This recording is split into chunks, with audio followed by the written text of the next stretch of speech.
Well, I suppose, like probably the rest of the country, I was very happy and for the families and the survivors and all those people that have supported the groups for the last 23 years. And obviously shocked as well that some of the findings within the report. But the most important people in all of this are like I say, the families that have suffered for this period of time. Been incredible what they've had to go through.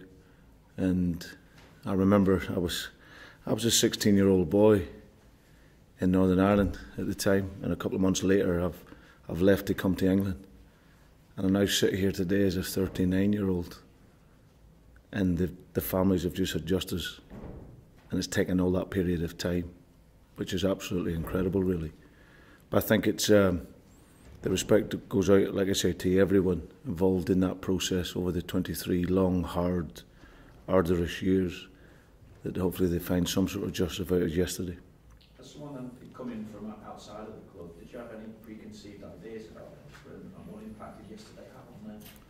Well, there's no doubt the propaganda at the time. I suppose if you were outside of Liverpool as a city and of the people, there were certainly seeds that were planted throughout the country and the world. And like I said, it's the people who've suffered over all the years have had to contend with that and to fight against that sort of relentlessness of that campaign at the time.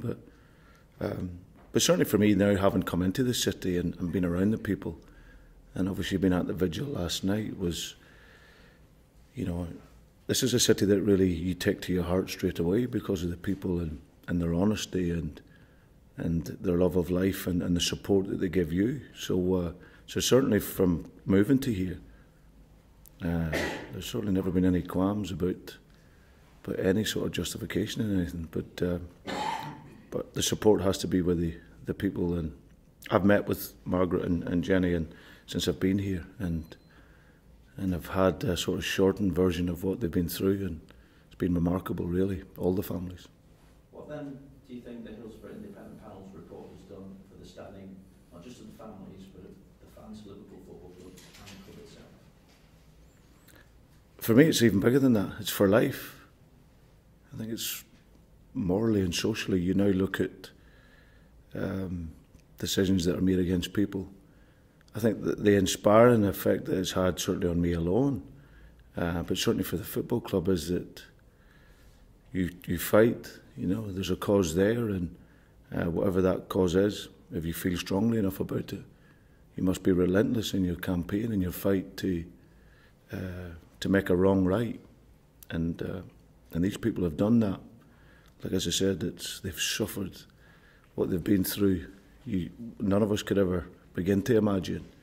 You know, we'll have all suffered death in our families and our lives, but to have it to maybe your son, your daughter, your brother, your sister, and then to have a campaign against that, you could never begin to imagine what that must feel like. So I think, as I said, I think everyone will draw inspiration from how hard they've fought and the time, the effort, as I said, that goes into protecting those loved ones. And I think it's not just a message for the football club in the city, but I think it's a world message.